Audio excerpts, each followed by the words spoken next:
আছে তাতে ৪৫,০০০ টকাৰ কাম আছিলে তো সেইখিনি যিখিনি কৰিছে সেইটো আৰু ক'ৰবাত সম্পূৰ্ণ হেৰিটো যোৱা নাই এইটো এতিয়া ধৰি লওক তাতে ভাঙা চিঙা বস্তু হয় তাতে কোনোবাই ভাঙিব পাৰে ভাঙি দিব পাৰে কোনোবাই এইটোতো আৰু কোনে কিমান চাই থাকিব তাতে লোকেলিটি মানুহখিনি ইউজ নকৰিব পাৰে তাতে হয়তো বনাই দিয়াৰ পিছতে কোনোবাই ভাঙি দিব পাৰে এতিয়া আকৌ পুনৰাই মেৰামতি কৰি দিব লাগিব সম্পূৰ্ণ শুক্ৰাম বড়ো এতিয়া সম্পূৰ্ণ টকা ক'ৰবাত যোৱা নাই গতিকে সেইখিনি টকা লৈ পেলাই আমি ক'ৰবাত টকাখিনিও আছে নেকি বাকী থাকিব লাগে ক'ৰবাত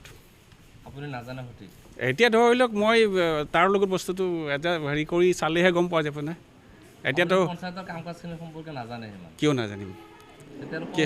কিয় নাজানিম এতিয়া ধৰি লওক ক'ৰবাত থাৰ্ড বিল ওলাই যোৱা নাই থাৰ্ড বিল ওলাই গ'লে তেতিয়াহে গম পোৱা থাৰ্ড বিল ওলাই যোৱা নাই য'ত কাম বাকী আছে কাম তেওঁলোকে ঠিকমতে কৰা নাই কাৰণে আমি কাম হেৰিটো ৰাখিছোঁ পে'মেণ্টবিলাক দিয়া নাই গতিকে কৰিব পিছত যোগেদি দি লাইন এষ্টিমেটত কি আছে সেইমতে বনাব আৰু সেই এষ্টিমেটৰ যিখিনি টকা আছে গোটেইখিনি কাম শেষ হোৱা নাই এতিয়াও বাকী আছে পৰৱৰ্তী কৰিম